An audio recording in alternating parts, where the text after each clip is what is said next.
Mes parents m'ont dit que ma sœur avait plus besoin de mon fonds d'études que moi. J'ai répondu qu'elle pourrait donc s'occuper d'eux, elle aussi. 3 ans après avoir volé l'argent que grand-père m'avait laissé, ils sont venus me supplier de les renflouer. Moi, un homme de 28 ans, j'ai grandi dans l'Iowa. Mon père travaillait dans la vente pour une entreprise de fabrication, produisant des équipements industriels auxquels personne ne pense jamais, jusqu'à ce qu'ils tombent en panne. Il ramenait un salaire correct, mais rien d'extraordinaire. C'était juste assez pour une maison de 4 chambres, avec des appareils électroménagers obsolètes, et un garage pour 2 voitures qui pouvaient à peine contenir nos vieilles Toyota. Ma mère, de son côté, gérait un petit cabinet d'avocats en centre-ville, s'occupant des opérations quotidiennes pour 3 avocats spécialisés en droit des sociétés. Elle portait toujours les mêmes 5 tenues en rotation, et se plaignait bien plus des habitudes de consommation de café de ses associés, qu'elle ne prenait le temps de me parler. Sur le papier, nous étions la famille américaine moyenne par excellence, un prêt immobilier, 2 enfants, et un labrador nommé Max, qui était d'ailleurs le seul à montrer un véritable enthousiasme lorsque j'entrais dans une pièce. J'ai toujours été l'enfant discret, celui qui passait sous le radar, obtenant des notes moyennes sans jamais ouvrir un manuel. J'étais plutôt bon au basket, mais jamais assez pour être titulaire. Je passais le plus clair de mon temps à jouer sur un PC d'occasion, que j'avais progressivement amélioré avec des pièces achetées en tondant des pelouses et en déneigeant. Ma machine était un véritable monstre de Frankenstein, un boîtier déniché dans un vide-grenier, une carte graphique achetée sur eBay, et des barrettes de RAM provenant de 3 fabricants différents. Pourtant, contre toute attente, je la maintenais en état de marche. J'ai appris les bases de la programmation tout seul, grâce à des tutoriels YouTube et des cours gratuits, parce que personne d'autre n'allait me l'enseigner. Rien chez moi n'attirait l'attention, ce qui est devenu la caractéristique principale de mon enfance. J'ai appris à cuisiner mes propres repas à 12 ans, car ma mère était toujours trop occupée par les rendez-vous de Tina pour préparer le dîner. J'ai compris comment faire ma propre lessive, sinon mon uniforme de sport croupissait dans le panier pendant une semaine. Une fois, je me suis cassé le bras en tombant de vélo, et je suis resté seul dans la salle d'attente des urgences pendant 3 heures, car mon père assistait à la séance d'orthophonie de Tina et ne pouvait pas partir. Ma sœur, Tina, 26 ans, a 2 ans de moins que moi et est née sourde. Lorsque mes parents l'ont découvert, lors de sa visite de contrôle des 3 mois, ce fut comme si un interrupteur avait basculé dans notre maison. Soudainement, tout, et je dis bien tout, s'est mis à tourner autour de la surdité de Tina. Mon existence n'était plus qu'une note de bas de page dans l'histoire familiale. Fais moins de bruit, Cody, Tina a besoin de se reposer. On ne peut pas s'offrir de nouvelles baskets ce mois-ci, Cody, le rendez-vous chez le spécialiste de Tina coûtait cher. Notre quartier était d'une banalité affligeante, mais mon pote Danny, qui habitait de l'autre côté de la rue, m'a permis de garder la tête froide. Nous nous sommes rencontrés au CE1, quand sa famille a emménagé. Dès le CE2, il vivait pratiquement chez nous, ou plus précisément, il traînait dans le garage avec moi, pendant que mes parents se concentraient sur Tina. La famille de Danny n'était pas riche non plus, mais ses parents, au moins, se souvenaient de son existence. Son père nous a appris à tous les deux comment changer un pneu, quand nous avions 14 ans. Des compétences que mon propre père n'a jamais pris la peine de partager avec moi.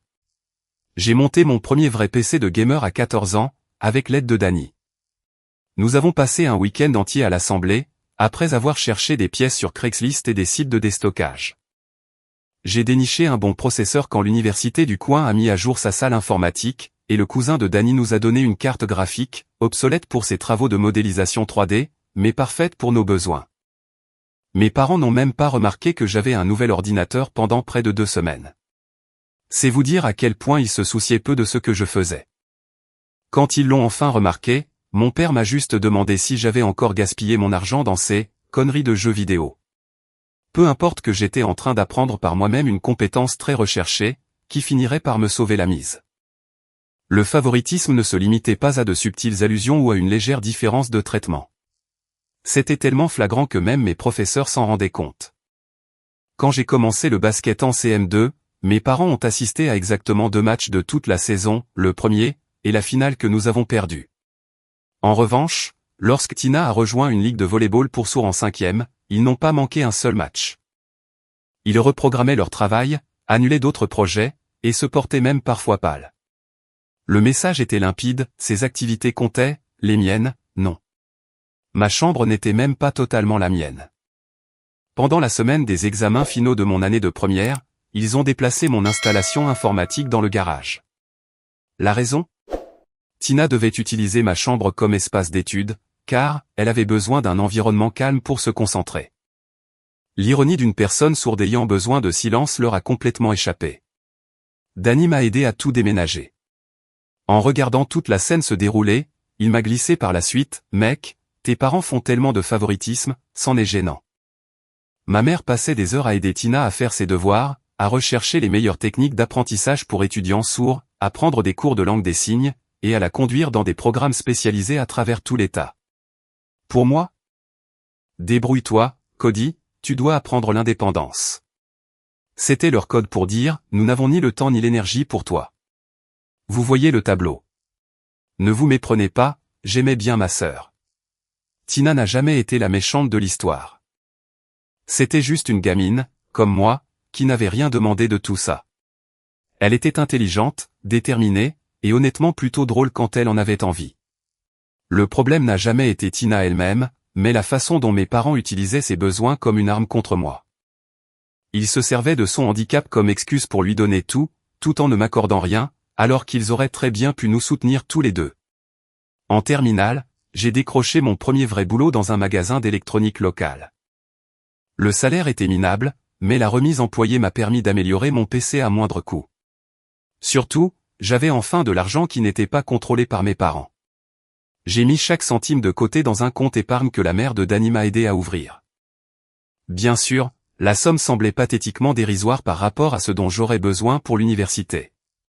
Mon grand-père, le père de mon père, était le seul adulte de la famille qui me considérait réellement comme une personne valant la peine qu'on s'y investisse. Grand-père Joe avait travaillé dans le bâtiment toute sa vie. Il avait bâti sa propre maison de ses propres mains dans les années 70, et avait les mains calleuses pour le prouver. Il m'emmenait pêcher dans un petit lac, à environ 1 heure de la ville. Il m'a appris à faire la vidange d'une voiture, à réparer un robinet qui fuit, et toutes ces compétences pratiques dont mon père se moquait éperdument. Plus important encore, il m'écoutait vraiment quand je parlais de mon envie de créer des jeux vidéo.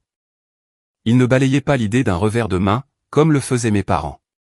Tu as un bon esprit pour résoudre les problèmes, Cody, me disait-il pendant que nous attendions que le poisson morde, sa boîte de pêche organisée avec une précision qui rendrait Marie Kondo jalouse. Ces jeux auxquels tu joues tout le temps, ils sont créés par des gens qui ne sont pas si différents de toi. Il n'y a aucune raison que tu ne puisses pas faire ça toi aussi, si tu t'en donnes les moyens. À chaque Noël, il me glissait un billet de $50. Ce n'était pas une fortune, mais c'était, à coup sûr, le seul cadeau que je recevais qui n'était pas des chaussettes ou un t-shirt bas de gamme. Plus d'une fois, je l'ai surpris en train de se disputer avec mon père sur la façon dont il me traitait. Le garçon a besoin de soutien, John, pas juste d'un toit, avais-je entendu une fois, avant que papa ne change de sujet. Lorsqu'il est décédé, pendant mon année de première, d'une insuffisance cardiaque, j'ai eu l'impression de perdre mon seul véritable allié dans cette famille. Ce à quoi je ne m'attendais pas, c'est ce qui a suivi. Lors de la lecture du testament, tout le monde fut sous le choc lorsque l'avocat annonça, à mon petit-fils, Cody, je laisse $68 000 dans un fonds en fiducie pour ses études universitaires. Les visages de mes parents sont passés du chagrin, au choc, puis à quelque chose qui ressemblait presque à du ressentiment, en l'espace de 5 secondes. Pour la première fois de ma vie, j'avais un avenir qui ne dépendait pas des caprices de mes parents. Un diplôme en informatique à l'université d'État était soudainement à ma portée, sans avoir à m'endetter à vie. Le piège, c'est que la fiducie nommait mes parents comme administrateurs. Ce n'était pas l'idéal, mais je n'aurais jamais imaginé qu'ils s'abaisseraient à voler ce qui m'avait été explicitement légué.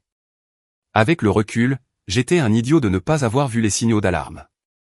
J'ai passé mon année de terminale à rechercher des programmes en informatique, en me concentrant sur les écoles offrant de solides filières en développement de jeux. J'ai été accepté au programme d'informatique de l'université d'État, qui avait des liens avec plusieurs studios de jeux vidéo pour des stages.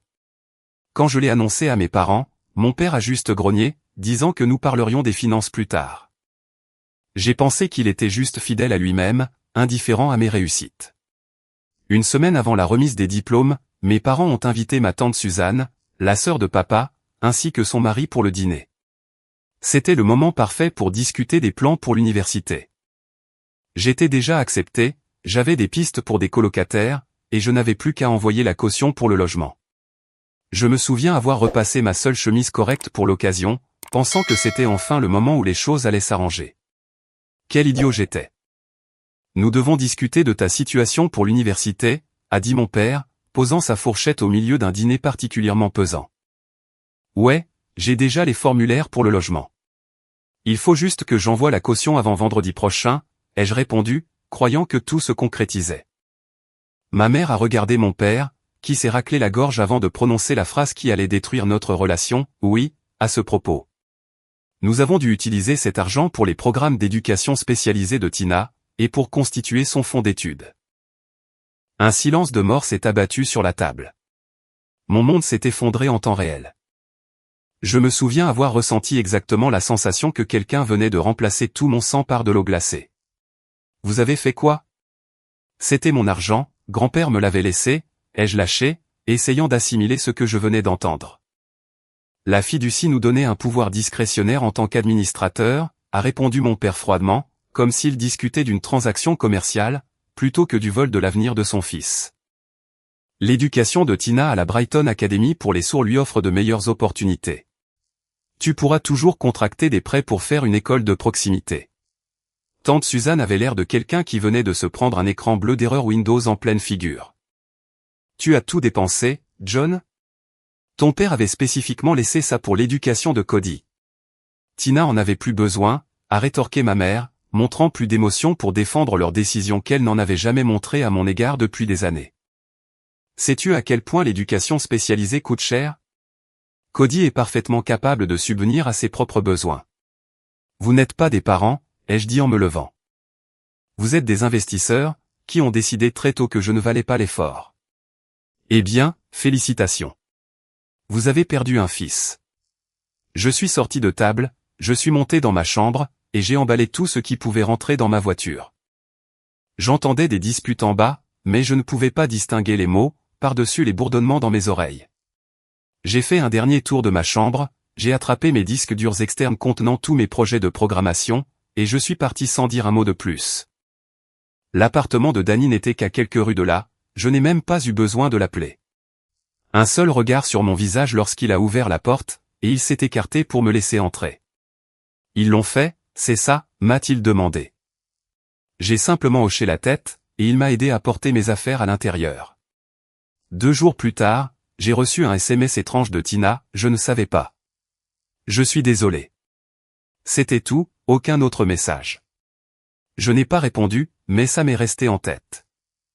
Danny et sa petite amie, Megan, m'ont laissé dormir sur leur canapé sans hésiter. Leur appartement n'était pas grand, un 2 pièces avec à peine assez d'espace pour eux deux, sans parler d'une 3e roue du carrosse. Pourtant, ils m'ont traité comme de la famille, quand la mienne ne voulait pas s'en donner la peine. Reste aussi longtemps que tu en as besoin, mec, m'a dit Danny cette première nuit. On va trouver une solution. Les SMS de mes parents ont commencé à pleuvoir dès le lendemain. Maman, tu fais un drame pour rien, comme d'habitude. Rentre à la maison et on en discutera comme des adultes. Papa, sois un homme et accepte la réalité. Ta sœur en a plus besoin que toi. Puis, ils sont montés d'un cran. C'est pour ça qu'on a toujours pensé que tu ne réussirais pas à la fac, de toute façon. Tu as toujours été le faible qui abandonne au premier obstacle. Ce dernier message était le seul dont j'avais besoin. Je les ai tous bloqués et je me suis concentré sur ma survie. Les parents de Danny m'ont aidé à rassembler mes papiers pour que je puisse demander des aides financières. Ils n'avaient pas d'argent à m'offrir, mais ils m'ont montré comment naviguer dans le système, demander des bourses, et remplir les dossiers d'aide financière en tant qu'étudiant indépendant. Son père m'a accompagné à la banque pour ouvrir un compte auquel mes parents n'auraient pas accès, et m'a aidé à gérer la logistique de la vie d'adulte, à seulement 18 ans. Ils m'ont même aidé à récupérer mon acte de naissance et ma carte de sécurité sociale, que j'avais laissé derrière moi dans ma précipitation. J'avais besoin de gagner de l'argent rapidement. J'ai postulé à tous les emplois dans le commerce de détail et la restauration accessible à pied depuis chez Danny, mais rien n'a abouti tout de suite. La mère de Danny m'a mis en contact avec son frère, qui gérait un entrepôt cherchant des intérimaires. Le salaire était misérable, $10 de l'heure pour charger des camions, dans un bâtiment sans climatisation, en plein été. Mais c'était déjà ça. Je passais mes journées à soulever des cartons par 35 degrés, rentrant trempé de sueur à tel point que Danny m'obligeait à me déshabiller dans le couloir, avant d'entrer dans leur appartement. Le dernier texto de mes parents est arrivé via le téléphone de ma tante, ne reviens pas pleurer à l'aide quand tu auras tout perdu, espèce de raté. J'ai fait une capture d'écran. Ce message est devenu mon fond d'écran, et ma plus grande source de motivation pendant les 3 années qui ont suivi. À chaque fois que j'avais envie d'abandonner, je regardais ce texte et je pensais, je vais leur montrer qui est le raté. Tante Suzanne m'a contacté séparément pour s'excuser de ce qui s'était passé. Ton père et moi avons eu une énorme dispute après ton départ. Ce qu'ils ont fait est mal, et je le lui ai dit. J'aimerais pouvoir t'aider financièrement, mais nous sommes déjà pris à la gorge avec les études de mes propres enfants. Elle est devenue mon seul lien avec les nouvelles de la famille durant les années suivantes. Le premier mois a été brutal. Je dormais sur un canapé, j'enchaînais des gardes de 10 heures à l'entrepôt, et j'essayais de trouver un moyen de payer l'université communautaire. Ma voiture est retombée en panne, m'obligeant à prendre le bus pour aller travailler, ce qui ajoutait 1 heure de trajet aller-retour. Le réseau de transport était une blague, j'attendais souvent 40 minutes pour un bus censé passer tous les quarts d'heure. J'étais épuisé, en colère, et je commençais à me dire que mes parents avaient peut-être raison à mon sujet. Mon alimentation se résumait à ce qu'il y avait de moins cher au supermarché. Je suis devenu un expert pour cuisiner les œufs d'une douzaine de façons différentes, car c'était une source de protéines abordable. Je tenais un fichier Excel pour suivre chaque centime dépensé, avec un code couleur selon les priorités. Derek, le cousin de Danny, a tout changé. Il travaillait dans un petit studio de jeux vidéo indépendant, à environ 30 minutes de là, et a mentionné qu'il cherchait des testeurs QA. 12$ de l'heure pour jouer à des jeux buggés et documenter les erreurs, m'a-t-il expliqué autour d'une pizza chez Danny. La paie est nulle, mais l'expérience vaut de l'or si tu veux te lancer dans le développement. J'ai passé un entretien le lendemain. Le studio était en gros un vieil entrepôt reconverti, avec une quinzaine de personnes travaillant sur 2 projets distincts. Le bureau tenait littéralement avec du ruban adhésif et de la caféine, du matériel de récupération partout, des ballons de gym en guise de chaise, et une machine à café plus vieille que YouTube. Les fondateurs étaient des vétérans de l'industrie, qui avaient voulu créer leur propre boîte après avoir subi un burn-out face à la culture du crunch et des retards des grands studios. Ils m'ont embauché sur le champ, quand j'ai mentionné que j'avais appris les bases du C en autodidacte, et que j'avais programmé des mini-jeux personnels. Le directeur technique a même ouvert mon profil GitHub pendant l'entretien. Je ne savais même pas que des gens regardaient vraiment ça. Je me suis inscrit à temps partiel à l'université communautaire, prenant des cours du soir en informatique, tout en travaillant la journée au studio. Le sommeil est devenu un luxe. Je rentrais chez moi vers 23 heures après mes cours, je codais sur mes projets personnels jusqu'à 3 heures du matin, je m'écroulais quelques heures, et je recommençais. Si le travail à l'entrepôt m'épuisait physiquement, ce nouveau rythme me vidait mentalement d'une toute autre manière. Je consommais des boissons énergisantes comme de l'eau. Ma routine matinale est devenue une douche, 2 œufs, et assez de caféine pour faire vibrer mes globes oculaires. Au bout de 2 mois chez Danny, j'ai trouvé un studio que je pouvais enfin me payer.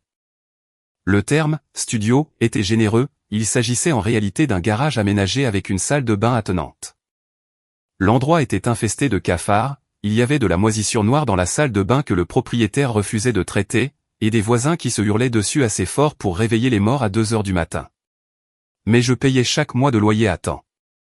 J'ai meublé l'endroit avec des trouvailles de chez Emmaüs, sur Facebook Marketplace, et parfois même sur les trottoirs les jours de ramassage des ordures. Mon lit était un matelas posé à même le sol, mon bureau une vieille porte posée sur 2 classeurs, et ma table de cuisine, une caisse de rangement en plastique retournée. 6 mois après le début de cette nouvelle vie, Danny a eu une idée qui allait tout changer. Nous traînions dans mon appartement déprimant, lors d'une rare soirée où je n'étais pas en train de coder ou d'étudier, en jouant à la dernière mise à jour de PUBG. Le personnage de Danny venait de se faire sniper en faisant sa spéciale, courir en ligne droite au milieu d'un champ à découvert, et il attendait de réapparaître.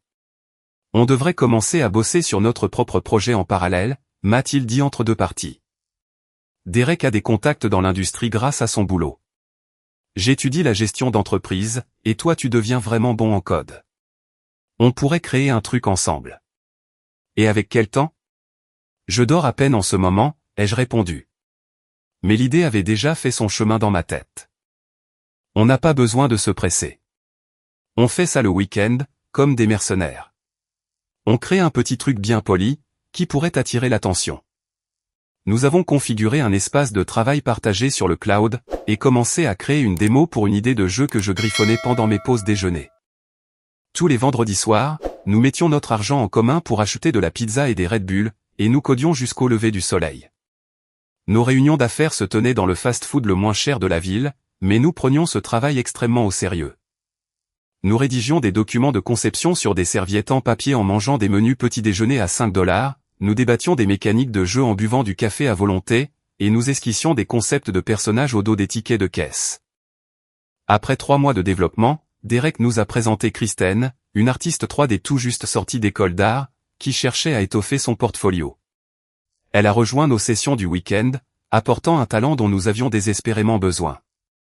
Elle travaillait comme barista pour payer ses factures, tout en essayant de percer dans l'industrie. Encore une personne pleine de potentiel, qui n'attendait qu'une chance. Au début, Kristen et moi nous sommes constamment pris la tête. Elle ne jurait que par l'esthétique et les finitions, tandis que je me focalisais sur le bon fonctionnement des systèmes. Tout le monde s'en fout que tes mécaniques soient parfaites, si le jeu est moche comme un pou, argumentait-elle. Et tout le monde s'en fout qu'il soit beau à pleurer, si le gameplay est pourri, lui répondais-je du tac au tac. Nos disputes étaient légendaires, et Danny devait souvent jouer les médiateurs. Mais ces débats passionnés ont poussé notre projet bien plus loin que si nous avions toujours été d'accord. Notre premier prototype était nul, mais c'était notre nullité. Nous l'avons montré à quelques collègues de Derek, qui nous ont donné des retours d'une franchise brutale, les mouvements étaient flottants, les combats manquaient d'impact, et la génération procédurale des niveaux créait beaucoup trop de cul-de-sac. Loin de nous décourager, nous avons reconstruit des sections entières de zéro, en restant éveillés 36 heures d'affilée un week-end, pour respecter une date butoir que nous nous étions fixée. La première année a été éprouvante. Je travaillais à temps plein, je suivais mes cours, et j'investissais chaque minute de mon temps libre dans notre projet. Il y a des nuits où je m'endormais littéralement sur mon clavier. Ma voiture a fini par rendre l'âme définitivement, m'obligeant à acheter un vélo bas de gamme pour me déplacer. Cet automne-là, je me suis tellement fait surprendre par la pluie, que j'avais en permanence une odeur de vêtements humides. Mais, petit à petit, les pièces du puzzle se sont emboîtées. Le jeu prenait forme, mes compétences s'amélioraient, et mes notes restaient solides, malgré tout. J'ai obtenu mon diplôme de fin de premier cycle en informatique avec les félicitations du jury. J'ai ensuite utilisé mon expérience de testeur QA pour décrocher un poste de développeur junior dans le même studio. Mon salaire est passé à 42 000 $ par an, j'ai eu l'impression de gagner au loto, après avoir tiré le diable par la queue pendant si longtemps. Kristen et moi nous sommes trouvés des atomes crochus presque immédiatement. Nous étions deux accros au travail, rêvant de percer dans l'industrie, sans aucun filet de sécurité. Nous avons commencé à sortir ensemble 6 mois après son arrivée dans l'équipe. Nous restions très professionnels pendant nos sessions de travail, mais nous passions le peu de temps libre qu'il nous restait l'un avec l'autre. Notre premier rendez-vous amoureux a consisté à réparer le robinet qui fuyait dans mon appartement, car je ne pouvais pas me payer un plombier, et elle avait regardé juste assez de tutoriels YouTube pour être dangereuse. Éviter d'inonder mon appartement s'est avéré être un moment bien plus romantique que n'importe quel dîner de luxe. Tu codes comme si quelqu'un te poursuivait, m'a-t-elle dit un jour, en me regardant corriger un bug particulièrement tenace dans notre jeu. Elle n'avait pas tort, je fuyais l'avenir que mes parents avaient tracé pour moi, celui où je n'étais censé n'arriver à rien. Notre projet a commencé à faire parler de lui sur des forums de développeurs indépendants. Nous avions créé une démo basique présentant nos mécaniques de jeu principales, un roguelike avec une approche originale sur le système de progression. Derek a fait jouer ses contacts pour obtenir des retours de développeurs professionnels. Leurs commentaires étaient rudes mais constructifs, ciblant surtout notre système de combat et le design de nos niveaux. Un développeur senior d'un grand studio a passé 3 heures en appel vidéo avec nous, décortiquant tout, du timing de nos animations jusqu'à l'ergonomie de nos menus. Travailler depuis mon petit appartement est devenu impossible à mesure que notre équipe s'agrandissait. Nous avons donc transformé le garage de Danny en studio d'appoint. Ses parents nous soutenaient, allant jusqu'à tirer un câble internet supplémentaire pour nous. Nous avons installé 3 postes de travail avec des écrans d'occasion, et décoré les murs avec des dessins de concept et des tableaux blancs pour le suivi des bugs. Notre serveur central était littéralement une tour posée sous un bureau, affublée d'une étiquette en papier sur laquelle on pouvait lire « Kickstarter foiré ». Nous avions installé un vieux climatiseur de fenêtre, qui faisait le bruit d'une baleine à l'agonie, mais qui parvenait à maintenir la température juste en dessous du stade four crématoire pendant l'été. Nous nous heurtions constamment à des obstacles. Notre première tentative pour obtenir un financement a lamentablement échoué, l'investisseur a jeté un œil à notre installation, et a conclu que nous n'étions pas assez sérieux. Le moteur de jeu que nous avions choisi initialement n'arrivait pas à supporter ce que nous voulions créer, nous obligeant à basculer vers une technologie complètement différente. Au bout de 6 mois, Danny et moi avons eu une énorme engueulade sur la direction commerciale, qui a failli mettre fin au projet et à notre amitié. Il voulait cibler les joueurs occasionnels sur mobile pour générer des revenus rapides, tandis que je restais catégorique sur le fait de construire un jeu profond pour PC. Nous ne nous sommes pas parlé pendant 3 jours, jusqu'à ce que Kristen nous enferme ensemble dans le garage avec un tableau blanc, refusant de nous laisser sortir avant que nous ayons trouvé un compromis acceptable pour nous deux. À travers toutes ces galères, nous avons continué à trimer. Je suis devenu le spécialiste des bugs, celui qui intervenait quand tout plantait sans que personne ne sache pourquoi. J'ai développé un 6e sens pour repérer les cas particuliers et les fuites de mémoire. Mon cycle de sommeil était définitivement ruiné, mais mes compétences en débogage étaient devenues légendaires au sein de notre petite équipe. J'ai transféré mes crédits à l'université d'État pour terminer ma licence, tout en continuant à travailler et à développer notre jeu. J'ai mis plus de temps qu'un parcours classique, mais j'ai fini par décrocher ce diplôme en informatique que mon grand-père espérait tant pour moi. J'ai manqué la cérémonie de remise des diplômes car je devais corriger un bug critique sur notre démo, mais le diplôme trône aujourd'hui au mur. C'est la première chose que je vois en me réveillant le matin. L'argent restait un problème. J'ai déménagé dans un appartement un peu plus décent près du campus, même s'il restait sommaire. Mais ma connexion Internet était plus rapide, mon ordinateur plus performant, et par-dessus tout, je faisais des progrès mesurables. J'ai même investi dans une chaise de bureau qui ne me donnait pas l'impression d'avoir été écrasée par un camion, ce qui m'a semblé être le comble du luxe après avoir passé 3 ans sur une chaise pliante. Kristen est restée à mes côtés pendant les nuits blanches, les crises d'angoisse et les moments de doute. Elle croyait en ce que nous bâtissions, même quand je n'y croyais plus moi-même. Alors que j'étais sur le point de tout abandonner suite à un revers technique majeur, elle a débarqué à mon appartement avec des boissons énergisantes et des plats à emporter. On ne s'arrête pas maintenant, fut tout ce qu'elle dit. La 2e année, nous avions un prototype fonctionnel, suffisamment bon pour être présenté à de potentiels investisseurs. Danny s'était métamorphosé, de mon ami d'enfance, il était devenu un véritable directeur commercial, gérant nos papiers et nos pitchs, pendant que Derek et moi nous reconcentrions sur le développement. Danny avait un talent inné pour les affaires. Il nous a dégoté une place dans un petit salon du jeu indépendant, où nous avons pu faire tester notre travail à de vrais éditeurs. Ce salon a tout changé. Notre stand n'était rien d'autre qu'une table pliante avec des ordinateurs portables, mais notre jeu a fait sensation. Un recruteur de chez Meridian Game, un éditeur de taille moyenne réputé pour donner leur chance aux projets indépendants, a passé plus d'1 heure sur notre démo. 2 semaines plus tard, nous étions en train de négocier notre premier contrat d'édition. Les pourparlers ont été tendus. Danny a exigé que nous conservions nos droits de propriété intellectuelle, même si cela impliquait une avance financière moins importante.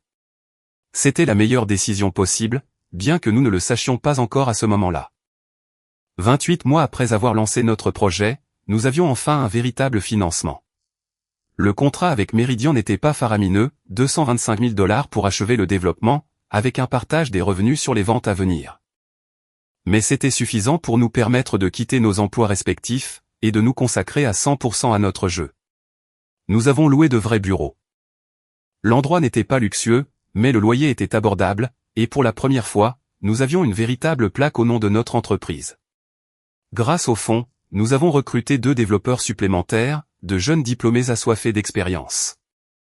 Notre équipe de 6 personnes faisait des horaires de fou, mais au moins, nous nous versions un vrai salaire. Je gagnais 55 000 $ à l'année, soit beaucoup moins que ce que j'aurais pu exiger ailleurs avec mon niveau, mais je possédais 30% des parts de l'entreprise. Le potentiel de réussite valait bien ce sacrifice temporaire. J'ai déménagé dans un appartement qui avait de vraies pièces séparées, et un lave-vaisselle fonctionnel. J'ai eu l'impression d'emménager dans un palais, après des années passées dans ce qui s'apparentait à un grand placard. Le rythme de développement du jeu est devenu frénétique. Nous avons reprogrammé des systèmes entiers pour les rendre plus stables. Kristen a retravaillé chaque modèle de personnage et chaque décor, pour faire grimper la qualité visuelle. J'ai, pour ma part, réécrit notre algorithme de génération de niveau 7 fois avant d'en être satisfait. Notre système de combat a subi tellement de modifications que nous plaisantions sur le fait d'avoir un stress post-traumatique, à force de jouer les mêmes scénarios des centaines de fois. Si je dois tuer ce premier boss encore une fois, je vais péter un plomb, était devenu la blague de notre équipe. Notre jeu est sorti sur Steam 9 mois plus tard. Il a dépassé toutes les attentes, se hissant dans les classements indépendants et récoltant des critiques positives, tant de la part des joueurs que de la presse. Nous n'étions pas devenus millionnaires, mais les rentrées d'argent étaient suffisamment régulières pour financer notre prochain titre, avec des ambitions bien plus grandes. Nous avons immédiatement lancé le développement de notre second jeu, avec un budget revu à la hausse, et une équipe comptant désormais 11 employés. Par le biais de ma tante Suzanne, j'avais occasionnellement des nouvelles de ma famille. Papa avait été licencié à 54 ans, son entreprise avait réduit ses effectifs, jugeant qu'un cadre intermédiaire aux compétences dépassées ne valait plus le coup d'être gardé. Mes parents avaient contracté une seconde hypothèque sur leur maison, pour aider Tina à acheter un appartement après l'obtention de son diplôme. Ils avaient vidé leur compte retraite, et peinaient désormais à joindre les deux bouts. L'argent qu'ils m'avaient volé avait disparu depuis bien longtemps, et ils devaient maintenant faire face aux conséquences de leurs choix financiers. Le karma ne pardonne pas. Kristen et moi avons emménagé ensemble, louant un bel appartement dans un quartier sûr. Pour la première fois depuis que j'avais quitté le domicile familial, je possédais de vrais meubles, qui ne provenaient ni des poubelles ni de brocantes. Ma cote de crédit s'était remise du désastre de mes débuts difficiles. Je me suis acheté une voiture neuve. Je faisais de vraies courses, et non plus en me basant sur les étiquettes de promotion. Ces petits luxes me paraissaient immenses après des années de privation. Notre deuxième jeu a fait encore mieux que le premier. La presse spécialisée a commencé à écrire des articles sur notre studio indépendant et son ascension fulgurante. Nous avons embauché 4 développeurs supplémentaires.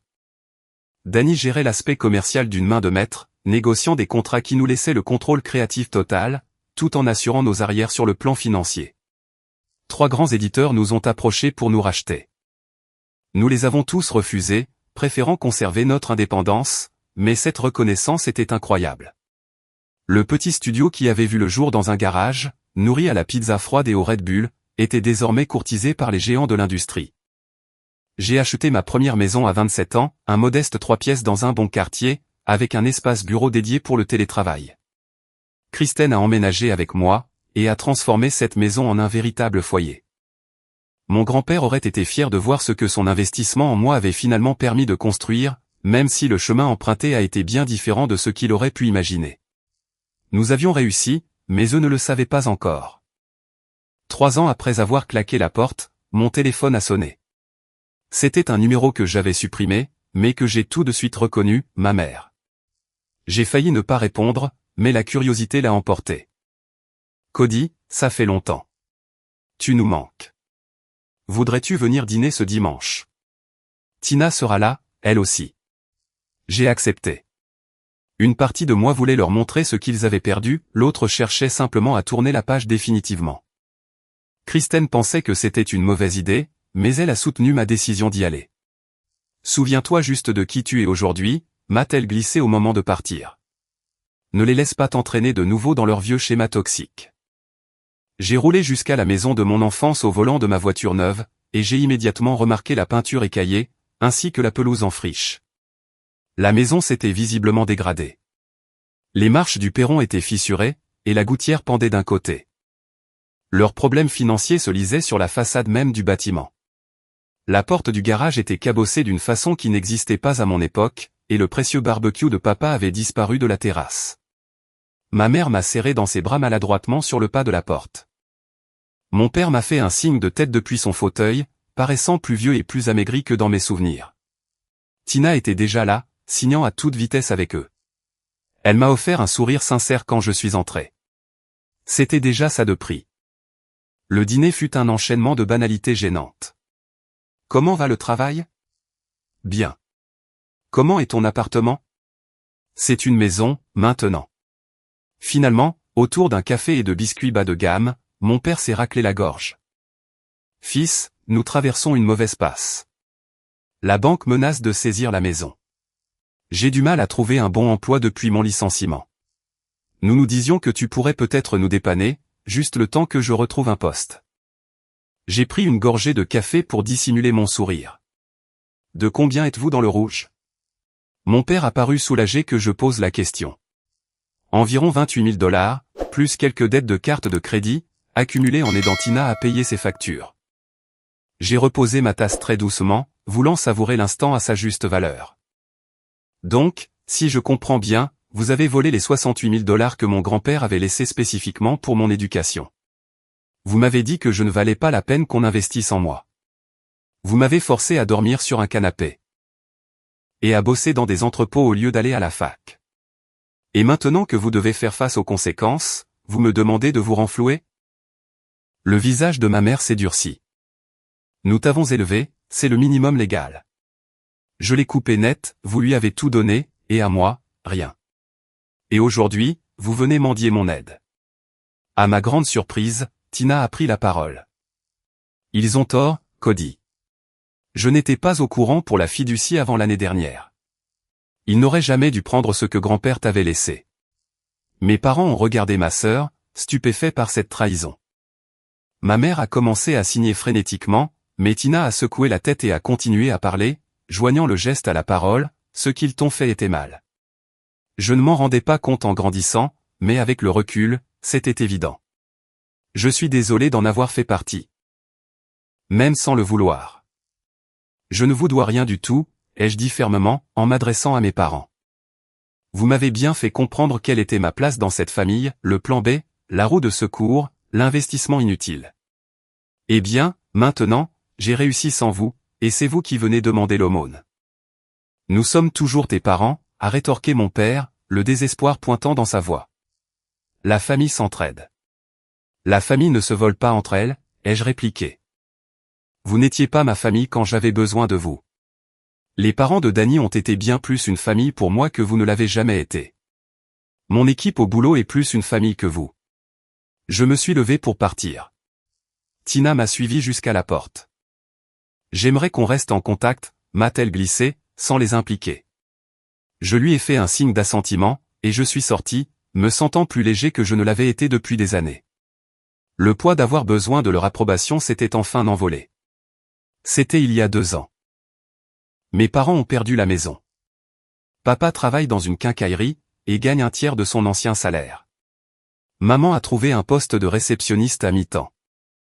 Ils m'ont envoyé d'autres messages désespérés, me parlant de factures médicales et de loyers impayés, par l'intermédiaire de « singes volants », des connaissances communes et des parents éloignés, qui mentionnent, comme par hasard, les difficultés de mes parents.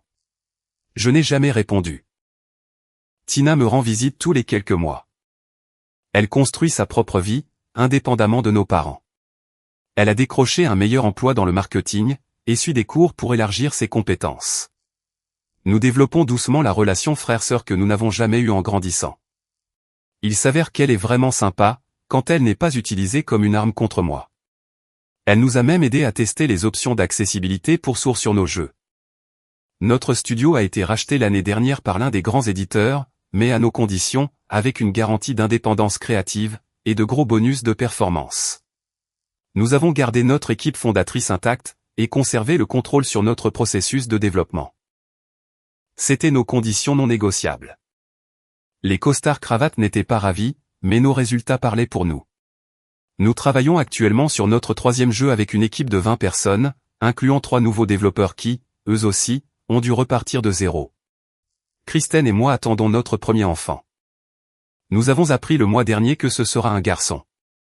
Nous allons l'appeler Joseph, en l'honneur de mon grand-père. Après toute cette histoire, j'ai réalisé une chose. La vraie vengeance, c'est de voir ceux qui vous ont fait du mal avoir cruellement besoin de ce que vous seuls pouvez leur offrir, et de tourner les talons. C'est de bâtir une vie tellement belle, que leur absence vient l'embellir, au lieu de la ternir. Certains cercles vicieux méritent d'être brisés.